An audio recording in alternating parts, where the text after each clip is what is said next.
तो चलिए स्टूडेंट्स करते हैं आज की क्लास में हम बेसिस को स्टार्ट। ठीक है, हम पढ़ेंगे बेसिस। एक तो इसमें भाई हम स्टैंडर्ड बेसिस पढ़ेंगे। ठीक है, स्टैंडर्ड बेसिस जितने भी होते हैं वो सारे कर लेंगे और कुछ एग्जांपल्स पढ़ेंगे हम भाई नॉन स्टैंडर्ड बेसिस के, है ना, अदर बेसिस के। ठीक है, तो ये सब जानने से पहले बेटा हमें ये पता होना चाहिए कि बेसिस क्या होता है ना। अच्छा देखो, जैसे नाम से सजेस्ट हो रहा है ना बेसिस, है ना, यानी बेस। समझ रहे हो, यानी ये बेस है, बेस यानी आधार है। समझ रहे हो ना कि इसी से बना है। अब देखो जरूरी नहीं इसी से बनाओ, बट हम ये कह सकते हैं कि इसी से बना है। यही वो आधारभूत चीज है जिससे सारा का सारा वेक्टर स्पेस बन सकता है। समझ गए, यानी ये पूरे वेक्टर स्पेस को बनाने की पूरी पावर रखता है। समझ में आ गया। तो पहली बात देखो ध्यान से, बेसिस है क्या, ये आपको थोड़ा आइडिया लग गया होगा। अब इसको समझो कि बेसिस है एक वेक्टर स्पेस वी में से बी कोई भी हमने उसका सबसेट उठा लिया, है ना। कोई भी उसका क्या उठा लिया, सबसेट उठा लिया। तो वो बेसिस कब कहलाएगा, उसको बेसिस कहलाने की दो कंडीशन है ना। पहली पहली तो वो भाई एल आई हो, एल आई यानी लीनियरली इंडिपेंडेंट हो बेटा। समझ में आया। और दूसरा क्या है, दूसरा है कि उसका जब हम लीनियर स्पैन ले लेना तो वो वी को ही बना दे। मतलब वी का कोई भी एक एलिमेंट ऐसा ना हो जो भाई इसके लीनियर स्पैन में ना आए। समझ रहे हो, यानी इस दूसरी बात ने क्या कह दिया कि बी है ना पूरे वी को जनरेट कर दे, बी पूरे वी को बना दे। तो ये हमारा बेसिस है। तो कंडीशन आपको कौन सी सेटिस्फाई करानी है, एक तो भाई बी एल आई हो ये दिखाना है, और दूसरा कि linear span of B V को कंटेन करता है। ठीक है भाई, तो ये कंडीशन तो हम लेके चलते हैं। समझ में आएगा कि बी सब सेट होना चाहिए ही चाहिए, तभी वो ये आगे दो बातों पर सेट होएगा। ठीक है, अब बेटा इसी पे हमने देखो एक एग्जाम्पल शुरू किया है। यहाँ पे देखो ध्यान से, एग्जाम्पल क्या है भाई, वी हमारा कोई वेक्टर स्पेस है, वो क्या है आर स्क्वायर। अच्छा आर स्क्वायर बेटा यही हो गया ना अपना प्लेन है। ठीक है, होल स्पेस। ठीक है, 2D 2 डायमेंशनल। तो उस पे हमने एक बेसिस लिया हुआ है, ये मैं पहले ही बता रहा हूँ आपको, ये बेसिस है ना। बेसिस कैसे है, देखो 1 0 और 0 1। ठीक है, ये मैंने आपको पहले बताया। इससे देखो हम कोई भी वेक्टर बना सकते हैं कि मान लीजिए यहाँ पर कोई है ना आपका एलिमेंट रखा है ए कोमा बी पर, है ना, वेक्टर स्पेस में। तो देखो 1 0 और 0 1, यानी ये एक 1 0 मैट्रिक्स है और एक 0 1 ऐसे है। तो इसके साथ ए और इसके साथ बी मल्टीप्लाई कर देंगे तो रिजल्ट क्या आएगा, है ना भाई ए बी। तो इसने इसको स्पैन कर दिया ना।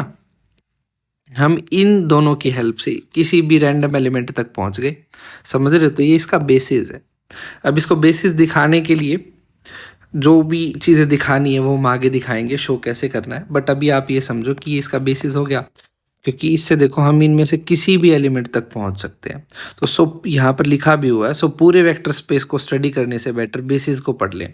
तो यानी अगर ये एक चीज़ और इसका फ़ायदा ये है कि भाई एक तो ये इसको जनरेट कर देता है, तो पूरे वेक्टर स्पेस में इतने सारे एलिमेंट्स हैं, उसको पढ़ने के अलावा हम खाली बेसिस को पढ़ ले तो हमारे पास पूरा वेक्टर स्पेस ही है।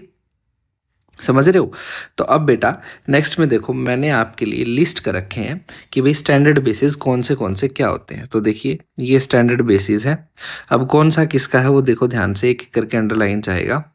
तो देखो ये जो स्टैंडर्ड बेस है ये किसका है, ये भाई आर का है, ओनली आर का। दिख रहा है आपको, ओनली आर का। तो वो स्टैंडर्ड बेस क्या है, यूनिटी ही है। ओके, दूसरा बेटा अब हम स्टैंडर्ड बेस की बात करें R2 की, जो मैंने आपको अभी दिखाया था। ठीक है, तो R2 का स्टैंडर्ड बेस ये रहा।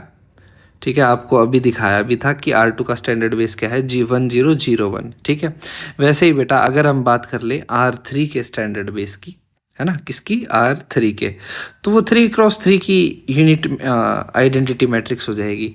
अभी तक आप लोगों ने पहचान लिया होगा कि ये जो मैट्रिक्स चल रही है आर का, जो हमने देखा तो आइडेंटिटी मैट्रिक्स 1 की चली, R2 का चला तो देखो आइडेंटिटी मैट्रिक्स 1001, यही तो चल रही है बेटा, इसको कॉलम में लिखोगे तो। और वैसे ही R3 का लिखना है तो क्या आएगा, 100 010 001, और इसको लिखोगे कैसे, 100 010 001। और ये देखो यही तो लिखा हुआ है 100 010 001। कैसे ही देख लो बनेगी तो बात वही, जब है तो वही। समझ रहे हो। तो हमने R3 का भी बता दिया। वैसे ही बेटा मैंने आपके लिए एक बस ऐसे ही लिखा हुआ है, लिस्ट कर रखा है, कोई रिक्वायरमेंट नहीं है इसकी कि भाई 2 बाई 2 क्रॉस की मैट्रिक्स का स्पेस अगर होगा हमारे पास तो उसके लिए क्या बनेगा भाई, ये बनेगी एक बार एक इधर, एक बार एक इधर, एक बार एक नीचे, एक बार एक, मतलब हर जगह एक एक बार एक आ जाएगा, वन आ जाएगा, यूनिटी आएगी ना। तो ये हमारा क्या बन जाएगा, इसका स्टैंडर्ड बेसिस बन जाएगा। ठीक है। अच्छा बेटा ध्यान रखना, स्टैंडर्ड बेसिस जो होते हैं वो वन ही होता है, मतलब अलग और बेसिस किसी और को स्टैंडर्ड बेसिस नहीं कह सकते, सिर्फ यही है इसका स्टैंडर्ड बेस, इसका सिर्फ यही है, इसका स्टैंडर्ड बेस सिर्फ यही रहेगा और इसका स्टैंडर्ड बेस सिर्फ यही रहेगा। समझ रहे हो? तो देखो फिर से एक बार इनको थोड़ा डिटेल में देखते हैं कि भाई हमारा जो स्पेस है अगर वो आर है यानी वन डायमेंशनल स्पेस है तो उसका स्टैंडर्ड बेस ये है। हमारा 2 डायमेंशनल स्पेस है तो उसका स्टैंडर्ड बेस ये है 1001, और 3 डायमेंशनल है तो भाई हमारा क्या है 100 010 और 001 कॉमा लगा लेना। ठीक है। तो ये हमारे स्टैंडर्ड बेसिस बन जाएंगे। हमारे सिलेबस में स्टैंडर्ड बेसिस इन्हीं तीनों के हैं। ठीक है। मेनली तो इन दोनों के बता रखे हैं बट हमने देख लिए हैं। ठीक है। अब बेटा तो यहाँ तक स्टैंडर्ड बेस होप सो आपको समझ में आया हो। ठीक है। बेस क्या कहते हैं, किसको कहते हैं, ये भी आपको समझ में आया हो। ठीक है। तो अब बात करते हैं हम, वैसे अगर फिर भी एक बार दोबारा बताना है तो ये देख लो, ये वन डायमेंशनल स्पेस है ना, तो इसमें मान लो वन डायमेंशनल में एक नंबर लाइन पे कोई भी नंबर मान लो -7/3, तो हमें क्या करना है, बस इसका लीनियर कॉम्बिनेशन लेना है ना, -7, तो -7/3 इंटू ये 1/1 की मैट्रिक्स आ गई, तो हम -7/3 तक पहुंच गए। तो यानी कि इसीलिए बेसिस होते हैं क्योंकि इस पूरे स्पेस को स्पैन कर देते हैं, पूरे स्पेस पर पहुंच जाते हैं। ठीक है। अब हम बात करते हैं डिफरेंट बेस की। तो देखो डिफरेंट बेसिस ऑफ आर, ये आपको आइडिया भी लग जाएगा फिर कैसे बनते हैं, ये किसको हम डिफरेंट बेस बोल सकते हैं। ठीक है। बाकी आगे प्रूफ करने का भी मेथड है क्योंकि हमारा सब्जेक्टिव पेपर है ना, तो मैंने आपको ये भी दिखा रखा है कि भाई इसको प्रूफ कैसे करेंगे कि ये बेस है या नहीं है। अगर मान लीजिए बाय चांस हमें ये क्वेश्चन आ जाता है कि भाई prove that it is base और बेसिस, और prove that it is not basis, या फिर तो फिर उन क्वेश्चंस को हमें थ्योरी में कैसे करना है। कई तरीके हैं जिनसे हम उनको देख सकते हैं बट थ्योरी में करने के तरीकों को तो देखना पड़ेगा। ठीक है। सब्जेक्टिव। तो अभी देखिए पहला हम बात करते हैं डिफरेंट बेस की ऑफ आर। तो ध्यान से देखो बी में, तो देखो इधर क्या है, अंदर कोई भी नंबर चेंज करते रहो, मैंने यहाँ पे लिखा भी है एक्स है कोई। ठीक है। सिर्फ इसके लिए वैलिड रहेगा, ये ध्यान समझ लेना। ठीक है। तो अब आगे देखते हैं भाई कि बेसिस ऑफ R2। ठीक है। बेसिस ऑफ किसका भाई, R2 स्टैंडर्ड बेसिस। तो हमें ये देखना है बहुत ज़रूरी। पहले वाला ऑप्शन आपको समझ में आया कि भाई रैंडम अंदर कोई भी नंबर डाल देते हैं तो वो बन जाएगा बेस। क्योंकि देखो अगर मान लो इस 2 से अपने को -7/3 पर पहुंचना है तो मैं इसको क्या करूँगा, -7/6 से मल्टीप्लाई कर दूंगा, बन जाएगा वो। ठीक है। तो ऐसे ही देखो अब पढ़ना है बेसिस ऑफ R2।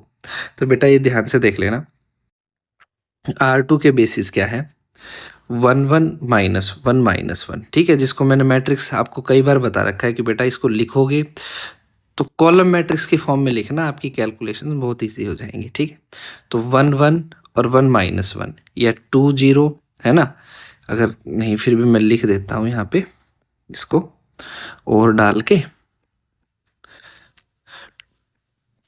20,03। ठीक है। और वैसे ही क्या हो गया, और डाल के लिख देता हूँ 12,34। ठीक है। तो ये भी हमारे इसके क्या है, ये भी हमारे इसके अदर बेसिस हैं, इनसे भी हम कोई भी एलिमेंट बना सकते हैं। तो ये हमें पता कैसे चलेगा ना कि किसको हम बेस कह दें, अदर बेस किस फॉर्म का होगा। तो ये इसके लिए आपके लिए यहाँ लिखा हुआ है कि अदर बेस क्या होगा, जनरल फॉर्म उसकी होगी ABCD, है ना, या फिर ABCD कॉलम मैट्रिक्स की फॉर्म में, सच दैट कि भाई इनका डिटर्मिनेंट 0 ना होए बस। समझ रहे हो ना, इनका डिटर्मिनेंट क्या ना हो, 0 ना हो। यानी देखो यहाँ से इसका डिटर्मिनेंट देखो, इसको जचाओगे तो ABCD आ जाएगा, यानी AD माइनस में BC, AD माइनस में BC 0 ना हो। समझ में आ गया।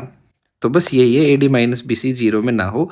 अच्छा यहाँ पे इसका अगर आप बनाओगे तो वो भी तो यही बनेगा भाई, है ना, ABCD, तो AD माइनस BC 0 ना हो, तो यानी इसका डिटर्मिनेंट 0 नहीं होना चाहिए। अगर इसका डिटर्मिनेंट 0 ना होगा तो ये हमारा स्टैंडर्ड बेसिस बन जाएगा। समझ गए। ठीक है। तो अब आगे देखते हैं बेसिस ऑफ आर क्यूब, ठीक है ना, आर क्यूब यानी 3 डायमेंशनल स्पेस। तो इसमें भी सेम ही कंडीशन रखनी है अपने को, ठीक है। सेम कंडीशन क्या है, 1 0 1 0 1 1 1 1 0, ये एक डिफरेंट बेस हो गया। पर हमें पहचानना कैसे होगा, है ना, ये अलग अलग मैंने आपको बेस दिखा दिए हैं। पहचानना कैसे है, A1 B1 C1 A2 B2 C2 A3 B3 C3।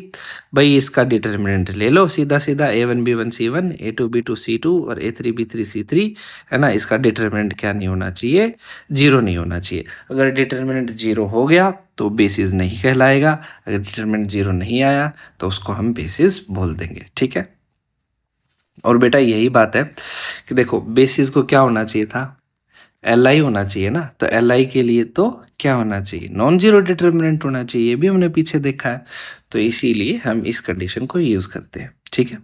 और देखिए स्टैंडर्ड जो बेसिस होता है ना कोई भी, उसका डिटर्मिनेंट हमेशा 1 आएगा, ये ध्यान रखना। तो यानी अगर ये स्टैंडर्ड बेस होता तो इसका डिटरमिनेंट 1 आ जाता, बट इसका डिटरमिनेंट 1 नहीं आएगा तो स्टैंडर्ड बेसिस नहीं है। और हमने जो भी देखे जैसे 1x1 मैट्रिक्स, इसका डिटरमिनेंट 1 है, स्टैंडर्ड बेसिस है, ठीक है। 2x2 की, इसका डिटरमिनेंट कितना है, 1 है, और इसका इसकी क्या है, स्टैंडर्ड बेस है। समझ गए। उसके बाद आ जाते हैं बेटा नेक्स्ट बात, बहुत ही इंपॉर्टेंट, कि नंबर ऑफ वेक्टर्स, ठीक है। नंबर ऑफ वेक्टर्स क्या है भाई, number of vectors in basis of R N, यानी देखो इसको हम क्या बोलते हैं, एन डायमेंशनल स्पेस बोलते हैं। जैसे अगर मैं इसकी बात करूं R2, ये 2D स्पेस है। इसकी बात करूं R3, 3D स्पेस है जिसमें हम रहते हैं, ठीक है। तो वैसे ही अगर मैं बात करूं Rn, तो ये एन डायमेंशनल स्पेस हो गया। तो इसमें वेक्टर का एलिमेंट कितने होंगे भाई, बेसिस के 3 एन होंगे, ठीक है, एन होंगे। जैसे कि देखो R1 में कितने एलिमेंट, खाली एक, ठीक है। R2 में कितने एलिमेंट भाई, 1 0 और 0 1, है ना। कितने हो गए, एक ये रहा एक ये रहा, 2 एलिमेंट। R3 में कितने हो गए भाई, 100 0 10 और 0 0 1। तो ये कोमा लगा लेना भाई, 1 2 3, है ना। तो 3 एलिमेंट्स हो गए R3 में। तो यानी Rn में n एलिमेंट्स होंगे, ठीक है। समझ गए। और इसी को इसकी डायमेंशन भी बोलते हैं बेटा, ठीक है। आगे हम इसको पढ़ेंगे। अभी एक सब्जेक्टिव क्वेश्चन देख लेते हैं कि prove that B is standard basis of vector space R cube over the field R, है ना, रियल नंबर की फील्ड चलती है इस पे। तो बेटा मैंने आपको क्या बताया कि आपको अगर प्रूफ करना है, अगर प्रूफ करना है बी को स्टैंडर्ड बेसिस या बेसिस, तो आपको दो चीज़ें प्रूफ करनी पड़ेंगी। पहला तो ये लीनियर इंडिपेंडेंट है, दूसरा वी। तो लीनियर इंडिपेंडेंट के लिए वही मैट्रिक्स मेथड तरीका आप यूज़ करोगे, अल्फा 1 इंटू में, है ना भाई, S alpha 1 into x1 plus में अल्फा 2 x2 प्लस में अल्फा 3 x3 इक्वल टू 0 कर दोगे बेटा, ये इसका स्पेस आ गया। यहाँ से आपने क्या निकाला भाई, इसको 1 0 0 लिख दिया, इसको 0 1 0 लिख दिया, इसको 0 0 1 लिख दिया। जब आप इसको अंदर मल्टीप्लाई करके सॉल्व कर रहे हो तो आपका अल्फा भी 0 आ रहा, 1 2 और 3 तीनों 0 आ गए। तो हमने प्रूफ कर दिया बी एल आई है ना, क्योंकि इसके लीनियर कॉम्बिनेशन का जो रिजल्ट बन रहा है 0, उसमें सारे के सारे स्केलर्स 0 ही आ रहे हैं। तो बी क्या बन गया भाई, एल आई बन गया। अब बेटा सेकंड स्टेप में, ठीक है, ये मैंने आपको पहले भी थोड़ा डिटेल में बता रखा है, तो ये बहुत सिंपल है। नेक्स्ट आ जाओ स्टेप 2 में। स्टेप 2 में क्या करना है कि भाई लीनियर स्पैन ऑफ बी को हमें वी करना है। तो अब ध्यान से देखिएगा कि बी इज अ सबसेट, है ना, बी इज अ सबसेट। तो बेटा हम क्या लिख सकते हैं कि linear of span of B is a subspace. तो हमने क्या लिख दिया, ये थ्योरम मैंने आपको पहले पढ़ाई हुई है कि भाई linear span of B is a subspace of we, है ना, सबसेट सब स्पेस। तो वो हमने लिख दिया। अब हमें क्या करना है, देखो बेटा आपको ये चीज़ पता होगी कि अगर दो वेक्टर है, एक उसका सब स्पेस है और वो भी उसका खुद का भी सब स्पेस है ना। जब ये दोनों कंडीशन हमारे पास होती हैं गिवन, तो हम क्या कहते हैं कि भाई v equals to L B, ठीक है। तो वही हमें करना है। एक तो हमें पता ही है क्योंकि बी सबसेट है तो उसका लीनियर स्पेन हमेशा सब स्पेस होगा ही होगा और सबसेट होगा ही होगा, तो हमने ये कर दिया। दूसरा देखिए हमें क्या करना है, v को प्रूफ करना है सबसेट ऑफ लीनियर स्पैन। अब v क्या होता है बेटा, एक्स वाई जेड, है ना। आर क्यूब में तो 3 एलिमेंट के फॉर्म में होता है। अब मैं इसको क्या लिख सकता हूँ, x को नहीं लिख सकता 1 0 0, ये x ही तो बन गया, और प्लस में इसको क्या लिख सकता हूँ, 0 1 0 है ना, y को ऐसे इस फॉर्मेट में और z को इस फॉर्मेट में और x को इस फॉर्मेट में। जब इनका अगर मैं सम करूँगा तो ये क्या आएगा, ये एक्स वाई जेड ही तो आएगा ना। तो मैंने ये दिखा दिया कि ये तो भाई कोई स्केलर है, ये कोई स्केलर है, ये कोई स्केलर है, और ये एलिमेंट्स किसके हैं, लीनियर स्पैन के हैं, है ना, लीनियर स्पैन के, जो बी का लीनियर स्पैन है। तो यहाँ पे बी आएगा, ठीक है, लीनियर स्पैन ऑफ बी। तो यहाँ से हमने बता दिया कि वी के जितने भी एलिमेंट्स हैं वो लीनियर स्पैन ऑफ बी में है। इसका मतलब तो क्या हुआ कि वी भाई इसका सबसेट है। तो बेटा 1 और 2 से हमने क्या कह दिया कि V equal to L S, है ना, कि वी भाई क्या है, लीनियर स्पैन के इक्वल है। तो देयरफॉर हमने इसको बोल दिया कि बी क्या है, हमारा स्टैंडर्ड बेसिस है। ठीक है बेटा, तो बहुत सिंपल है। ओके, अगर आपको ये लग रहा है कि कोई चीज़ समझ नहीं आ रही, तो मैंने आपको पहले भी बताया है, मैं हर वीडियो में भी आपको बताता भी हूँ कि आपको क्या करना है। हमारा टेलीग्राम चैनल का लिंक है इस पे, प्रज्ञान सागर, है ना, ये तो आपका ग्रुप है बेटा, इस नाम से आपको ग्रुप मिलेगा। उस पे आपके डाउट्स वगैरह सबको मैं रिजॉल्व करने की अपनी पावर में जहाँ तक कोशिश होगी वो करूँगा। ठीक है, और इसी के साथ इसी के आगे प्रज्ञान सागर आपको डॉक्स पे जाना है। ठीक है, प्रज्ञान सागर डॉक्स, ये चैनल है टेलीग्राम पर, आप इसको ज्वाइन कर लो। आपको जितनी भी पीडीएफ्स हैं क्लास की वो सारी इस पे मिलेंगी, सारे केवीएस एनवीएस के पीवाईक्यू मिलेंगे, और इस पे कुछ एक्स्ट्रा प्रैक्टिस मटेरियल जो भी मैं आपको कहता हूँ ना कि भाई इसकी प्रैक्टिस कर लेना, तो प्रैक्टिस कहाँ से करनी है, वो प्रैक्टिस मटेरियल मैंने अपने ग्रुप पर आपके लिए शेयर कर रखा है। तो वहाँ से आप प्रैक्टिस करो, डाउट पूछो, वो सब आपके लिए फ्री ऑफ कॉस्ट रहेगा। ठीक है, तो आप उसको ज़रूर ज्वाइन करें, और चैनल को भाई लाइक सब्सक्राइब शेयर करें, इससे हमारा भी थोड़ा प्रोत्साहन बढ़ता है। ठीक है, तो अब आगे टॉपिक को आगे बढ़ाते हैं। हम नेक्स्ट पढ़ेंगे अदर देन स्टैंडर्ड बेसिस। ठीक है, यानी एक ऐसे बेस को प्रूफ करते हैं जो स्टैंडर्ड नहीं है कि वो बेसिस है। तो बेटा मैंने आपको सामने क्वेश्चन दे रखा है, prove that B equals to क्या है, देखिए ज़रा, इक्वल्स टू 1 0 0 1 1 0 एंड 1 1 1। तो तीन एलिमेंट्स है इसके अंदर। तो इसको प्रूफ करना है कि ये बेसिस है of vector space R cube over field R. ठीक है, तो देखो बेटा हमें दो स्टेप करने हैं, दोनों यहाँ पर हैं बिल्कुल सामने सामने आपके, कि बी को एल आई प्रूफ करना है। तो बेटा अल्फा 1 अल्फा 2 अल्फा 3 इसका लीनियर कॉम्बिनेशन ले लिया, उसको जीरो कर दिया। ठीक है, यहाँ से मैं दिखाऊंगा कि अल्फा 1 अल्फा 2 अल्फा 3 तीनों जीरो आएंगे। कैसे बेटा, देखो ध्यान से, यहाँ से मैंने इसकी एक इक्वेशन बना ली। ठीक है, अगर आपको फिर भी समझ नहीं आ रहा, मैं इधर दिखा देता हूँ कि ये क्या आएगा। देखो अल्फा 1 अल्फा 2 अल्फा 3, ये जीरो है ना, इस अल्फा 1 की, यहाँ देखो अल्फा 1 की इधर तीनों के साथ मल्टीप्लाई करो। ठीक है, ऐसे ही अल्फा 2 की करोगे तो अल्फा 2 जीरो, अल्फा 3 है ना, ये किसके बराबर आएगा, इक्वल्स टू 0 0 0, इस मैट्रिक्स के बराबर आ गया बेटा। ठीक है, जैसे ही ये हुआ तो हमने इक्वेशन निकाल ली, एक तो ये रही, दूसरी ये रही, और तीसरी ये रही। देखो alpha 1 plus alpha 2 plus alpha 3 zero हो गया, अल्फा 2 प्लस अल्फा 3 जीरो हो गया, और यहाँ से अल्फा 3 जीरो आ गया। तो अल्फा 3 जीरो, तो बेटा अल्फा 2 भी जीरो है ना, और अल्फा 2 और अल्फा 3 जीरो तो अल्फा 1 भी जीरो, तीनों जीरो आ गए तो एल आई हो गया। तो एक पार्ट तो कंप्लीट हो गया। वैसे ही देखिए, आपको स्टेप 2 में दिखाना है कि अल्फा 2, है ना, स्टेप 2 में दिखाना है कि भाई लीनियर स्पैन ऑफ बी किसको जनरेट कर रहा है, वी को। अब बेटा ये तो कंडीशन होती ही है ना भाई, ये कंडीशन तो होती ही है कि भाई linear span of B is subset of B. अब अपने को क्या दिखाना है कि V is a subset of linear span. तो ये दिखाने के लिए जैसे आपको पीछे वाले क्वेश्चन में कराया था, आपको वैसे ही करना। आपने एक्स वाई जेड लिया इसके तीन एलिमेंट को, और भाई इसके लीनियर कॉम्बिनेशन में लिख दिया। यहाँ पर आप इनको बीटा ले लो तो ज्यादा बेटर है, क्योंकि अल्फा 1 यहाँ पे यूज कर लिए हैं आपने। हालांकि देखो ध्यान से, तो अल्फा 1 अल्फा 2 अल्फा 3, तो ऐसे करके हमारी तीन इक्वेशन बन गई। सेम इक्वेशन आएंगी, बस यहाँ 0 0 था ना, उसकी जगह एक्स वाई जेड आ जाएगा। अब अपने को सॉल्व करना है। तो सॉल्व करोगे तो बेटा देखो अल्फा 3 की वैल्यू तो जेड आ गई, है ना, सीधी सीधी। वैसे ही देखो अल्फा 3 की जेड है तो अल्फा 2 वाई माइनस जेड आ गया।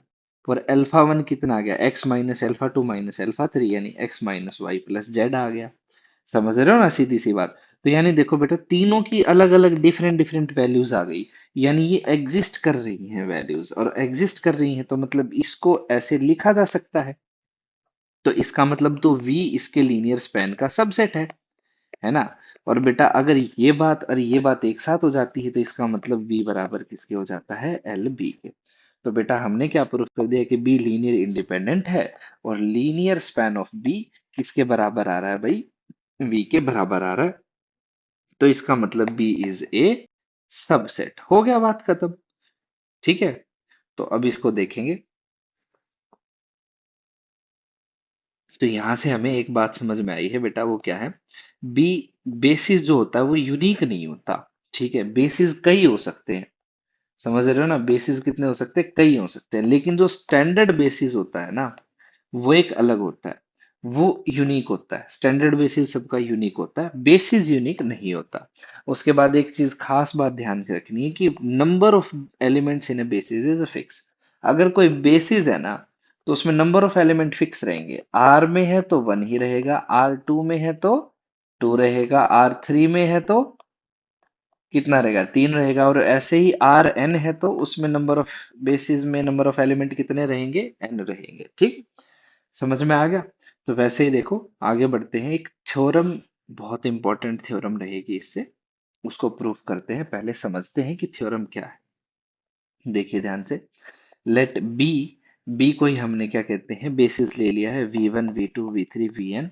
ठीक है, of finite dimensional vector space. अच्छा, यहाँ पे डबल एफ का मतलब होता है इफ एंड ओनली इफ। ठीक है, for every element small V belongs to capital vector space V, ये सारे स्मॉल है, यहाँ पर वेक्टर स्पेस वी है, can be uniquely expressed as v is equals to alpha V, alpha one we one plus alpha two we two plus ये N N N.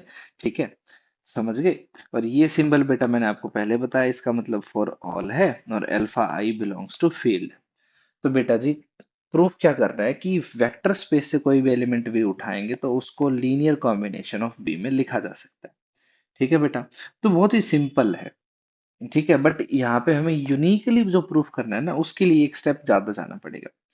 तो देखिएगा, अब तक अगर आपको बेसिस की डेफिनेशन समझ में आ गई तो हम कह सकते हैं कि भाई वी जो है, वो जो बेसिस है, है ना, लीनियर स्पैन ऑफ बेसिस का जो लीनियर स्पैन है वही हमारा वेक्टर स्पेस है।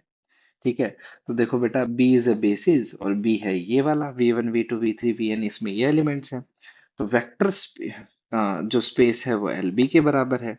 तो कोई भी एलिमेंट, फॉर ऑल एलिमेंट, यहाँ पर ये छोटा वी है, ठीक है, यहाँ पर ये बड़ा वी है ना, क्योंकि हम दोनों वेक्टर स्पेस की बात कर रहे हैं, तो इसको थोड़ा बड़ा कर देते हैं कि भाई जो वेक्टर स्पेस वी है वो एल बी के बराबर है। तो इस बात से क्या समझते हैं कि कोई भी छोटा एलिमेंट वी बिलोंग कर रहा है वेक्टर स्पेस में, तो वो बिलोंग करेगा किसमें, हमारा लीनियर स्पैन ऑफ बी में। तो इसका मतलब कि हम यहाँ पर इसको लीनियर स्पैन ऑफ बी बोलेंगे। ठीक है, लीनियर स्पैन ऑफ बी। तो इसका मतलब क्या हुआ बेटा, अगर ये इसमें है V, तो लीनियर स्पैन में होगा, लीनियर स्पैन में है तो मतलब क्या है भाई, alpha one alpha V one plus alpha two we two. इसको ऐसे लिखा जा सकता है, ये तो बाय डेफिनेशन ही आ गया ना इसका। ठीक है, तो अब आगे बढ़ते हैं यूनिकनेस। यूनिकनेस के लिए आपको क्या करना है बेटा, इसको जैसे अल्फा वन की फॉर्मेट में लिख रहे हो ना, तो किसी बीटा वन में ले लो, है ना। हम अलग चलते हैं ना, जब भी हमें कॉन्ट्राडिक्शन ही तो प्रूफ लेके चलते हैं, कॉन्ट्राडिक्शन की हेल्प से ही तो प्रूफ करते हैं। तो हमने ले लिया कि भाई ये अकेला फॉर्मेट नहीं है, एक अलग फॉर्मेट भी है जिसमें B one B two B three B N है। समझ रहे हो। तो बेटा अब कुछ नहीं करना, इनकी एलएचएस बराबर दिख रही होंगी, दिख रही है ना। तो आरएचएस को बराबर कर दिया। अब आरएचएस को बराबर कर दिया तो बेटा इसको इधर ले आओ सारे सिस्टम को, तो देखो, alpha one minus beta one we one हो जाएगा, alpha two minus beta two B two हो जाएगा, और ऐसे ही करके alpha N minus beta N V N हो जाएगा। अब बेटा चमत्कारिक बात आ गई। चमत्कारिक बात क्या आ गई, देखो, ये तो कुछ ऐसे हो गया, x one we one plus x two we two plus में dot dot dot x n और v n equal to zero. और v one we two v n ये किसके एलिमेंट है, ये बी के एलिमेंट है, और बी क्या है, एक बेसिस है। और बेसिस का लीनियर कॉम्बिनेशन जीरो होता है, तो उसका सॉल्यूशन क्या, क्योंकि लीनियर इंडिपेंडेंट होता है ना, सॉल्यूशन होगा सारे एक्स आई जीरो। तो यानी बेटा सारे अल्फा ये जीरो हो गए, और ये सारे जीरो हो गए, तो अल्फा वन बीटा वन के बराबर, अल्फा टू बीटा के टू के बराबर, अल्फा एन बीटा एन के बराबर। तो यानी हम कोई अलग ले ही नहीं सकते, तो यानी ये यूनिक है। समझ रहे हो? तो बहुत इजीली प्रूफ हो गया है। ठीक है ना? तो ज्यादा कुछ इसका हार्ड एंड फास्ट नहीं था। अब इसका एक कन्वर्स और है बेटा। ठीक है, कन्वर्स देख लीजिए, छोटे छोटे प्रूफ्स हैं, ये सीधे आ सकते हैं कि let B is equals to V1 V2 Vn is a basis of finite dimensional vector space if every element V belongs to V can be uniquely expressed as V equals to alpha 1 V1 plus alpha 2 V2। यानी भाई अब हमें इसका उल्टा proof करना है बस। तो बेटा इसके उल्टा प्रूफ करने के लिए क्या है, बी को एल आई दिखा देंगे, है ना? बी को एल आई दिखाने के लिए क्या है भाई, कि भाई पहले हम ये देख लेंगे कि alpha one we one alpha two we two इनको सबको जीरो कर देंगे, है ना? तो यहां से जब हमने इसको जीरो किया, तो भाई एक जीरो है ना, देखो ध्यान से यहाँ पहले क्वेश्चन समझो, पहले आपको क्वेश्चन समझना पड़ेगा, कैन बी यूनिकली एक्सप्रेस्ड। ठीक है, तो यूनिकली एक्सप्रेस है, तो हमने दे लिया कि जीरो की एक एक्सप्रेशन तो ये है ना? जीरो की एक एक्सप्रेशन क्या है, zero into V one, zero into V two, zero into V N. तो यानी जीरो को हम ऐसे लिख सकते हैं, बट बेटा जीरो की जो रिप्रेजेंटेशन है वो तो यूनिक है, यानी जीरो को एक ही तरीके से लिखा जा सकता है। तो इसका मतलब कि एक तो तरीका से हमने ये लिख दिया और एक हमने इसको ये लिख दिया। समझ रहे हो? एक तो हमने जीरो को ऐसे लिख दिया अलग वेक्टर्स, स्केलर्स और वेक्टर्स के मल्टीपल में, और एक जीरो को जीरो से लिख दिया, सबको सब सारे स्केलर जीरो ले लिए। तो बेटा इससे क्या होगा कि ये जो सारी चीजें इसके बराबर होगी, इसका मतलब alpha one zero, alpha two zero और अल्फा एन जीरो, क्योंकि एक ही तरीका था लिखने का। समझ रहे हो? तो सारे अल्फा आई जीरो हो गए, और सारे अल्फा आई जीरो हो गए, तो बी एल आई हो गया। अब बेटा अगर किसी को ये पॉइंट समझ में नहीं आया कि मैंने यहाँ पे जीरो क्यों लिया है ना, तो मैं बता देता हूँ कि जीरो जरूर से जरूर वेक्टर स्पेस का हिस्सा होता है, और जीरो से ये काम करना बहुत आसान था। ठीक है, इसलिए हमने जीरो को ले लिया, एल आई करने के लिए वैसे भी यहाँ जीरो होना चाहिए। ठीक है, समझ गए? तो जीरो अगर वेक्टर स्पेस का हिस्सा है, तो जीरो को इसके अल्फा वन वी वन जो यहाँ पर लिखा हुआ है वैसे मैंने लिख दिया। फिर हमने एक तरीका ऐसे लिखा और एक तरीका दिखाया कि भाई एक ऐसे भी तो लिखा जा सकता है, फिर ये कहा कि भाई ऐसे लिखा जा सकता है और ऐसे भी लिखा जा सकता है। बट जीरो को तो हमने यूनिक रिप्रेजेंटेशन दी है, क्योंकि किसी एक सिंगल एलिमेंट की यूनिक रिप्रेजेंटेशन है। तो यानी ये सारे अल्फा ही जीरो हैं, तो बी एल आई हो गया। ठीक है, हम लेके नहीं चले, हमने एक एलिमेंट उठाया उसको लिखा। ठीक है ना? अब आगे चले, नेक्स्ट आ जाओ कि भाई अब हम क्या दिखाते हैं कि भाई लीनियर स्पैन ऑफ बी। तो देखो ये तो आपको पता ही है कि भाई बी इसका सबसेट है ना, बी एक बी का सबसेट है, तो लीनियर स्पैन उसका ऑटोमेटिकली सबसेट हो जाता है। ठीक है, अब अपने को उल्टा ही दिखाना है कि V is a subset of linear span. उसके लिए हमने क्या लिया, अभी कोई छोटा एलिमेंट V से उठाया, बट गिवन कंडीशन ने ये कहा है कि इसको alpha one alpha two beta V two एक तरीके से लिखा जा सकता है। और ये क्या है, ये किसी भी सेट B का क्या है भाई, लीनियर स्पैन है। तो यानी छोटा V जो है इसमें बिलोंग कर रहा है। अब छोटा V इसमें बिलोंग कर रहा था और वो इसमें बिलोंग कर रहा है, इसका मतलब ये जो कैपिटल V है वेक्टर स्पेस, वो इसका सबसेट है। तो बेटा फर्स्ट कंडीशन और सेकंड कंडीशन से हम क्या कह सकते हैं, v equals to L B, तो v बेसिस हो गया। ठीक है, सिमिलर सिमिलर से प्रूफ है, जब आप इनको अपने हाथ से करोगे तभी ये आपको आएंगे। ठीक है ना? बहुत सिंपल सिंपल है। अब आगे हम कुछ स्पेशल रिजल्ट्स और क्लास को फिनिश करने की ओर बढ़ते हैं। तो वेक्टर स्पेस अगर बेटा खाली सेकंड कंडीशन हो ना कि लीनियर स्पैन ही वी के बराबर है, एल आई वाली कंडीशन ना हो, तो वेक्टर स्पेस को फाइनाइट डायमेंशनल या फाइनाइटली जनरेटेड बोलते हैं। ठीक है, ये तो हो गया खत्म। अब आगे बात करते हैं डायमेंशन की कुछ इंपॉर्टेंट रिजल्ट की। डायमेंशन यानी बेटा आर एन की कितनी डायमेंशन है, एन, थ्री डी है ना, तो थ्री डायमेंशन होगी ऐसे करके। तो देखो डायमेंशन ऑफ जीरो सब स्पेस जीरो ही होती है, उसको ऐसे लिखा जाता है ना? और आर की कितनी होगी भाई, आर की वन हो जाएगी, आर टू की डायमेंशन कितनी होगी, टू हो जाएगी, तो आर एन की कितनी हो जाएगी, एन हो जाएगी, और आर थ्री की कितनी हो जाएगी, थ्री हो जाएगी। समझ रहे हो? वैसे ही देखो, maximum number of linear independent vectors is equal to dimension of space. ठीक है, यानी भाई कितने ही लीनियर इंडिपेंडेंट वेक्टर उसमें से निकल सकते हैं किसी स्पेस में से, वो उसकी डायमेंशन के बराबर होगा। ठीक है, फिर बेटा ये मैंने आपको पहले भी बताया था, एक रिवीजन के फॉर्मेट से इसको देख लो कि आर स्क्वायर है तो उसकी तीन ही डायमेंशन पॉसिबल हो सकती हैं, इसके अंदर 0, 1 और 2 ही पॉसिबल है, और इसमें तीन स्पेस पॉसिबल है। ठीक है, यानी 0, लाइन थ्रू ओरिजिन और पूरा का पूरा स्पेस आर स्क्वायर। वैसे आर क्यूब देख लो, यानी 3 डायमेंशनल स्पेस। ठीक है, तो उसमें तीन ही पॉसिबल डायमेंशन है, 0, 1, 2, 3, है ना। तो इसमें स्पेस देखो 0 है, any line through origin, any plane through origin और होल आर क्यूब, ये इसके सब स्पेसिस और डायमेंशंस है। ठीक है, अब देखिए बेटा, अगर आपके पास कोई भी सबसेट उठा लिया है, ठीक है, और उसके नंबर ऑफ वेक्टर्स जो हैं डायमेंशन से ज्यादा है, तो वो हमेशा एलडी होगा, लीनियरली डिपेंडेंट होगा। ये एक इंपॉर्टेंट रिजल्ट है, डायरेक्टली एमसीक्यू में आता है। ठीक है, तो ये आपको याद होना चाहिए, बहुत इंपॉर्टेंट रिजल्टों में से एक रिजल्ट है। ठीक है, तो ये आप रिजल्ट ध्यान रखेगा। अब आगे चलते हैं अगले एक्सटेंशन थ्योरम पे।